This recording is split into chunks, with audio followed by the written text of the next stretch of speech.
Put your hands together for Baby Jean.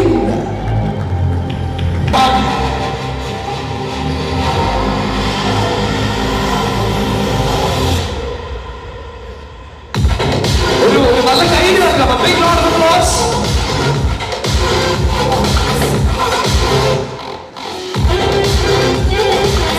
We started with your music. We started with your art. കുറച്ചും കൂടി safe. കാരണം ഈ ഒരു sound ഞങ്ങൾ കേൾക്കാതെ പോയി കഴിഞ്ഞാൽ ഞങ്ങൾക്ക് വിഷമാവും. അതുകൊണ്ടാണ്. So over to you. What you have to tell them? എല്ലാവർക്കും നമസ്കാരം. ഒരുപാട് സന്തോഷമുണ്ട് ഒരു വേദിയിൽ നിൽക്കുമ്പോൾ. പിന്നെ പടത്തിൻ്റെ കാര്യം നമുക്ക് പറയണല്ലോ. അവിടെ ഗ്യാരണ്ടി 2 പീസ് നിൽക്കുന്നുണ്ട്. ഷുവർ ഷോട്ട് ഹിറ്റാണ്. So Shareef Khan and Paul sir അടിപൊളിയാവട്ടെ. എല്ലാവർക്കും വന്നതിലും കണ്ടതിലും വളരെ സന്തോഷം. Thank U.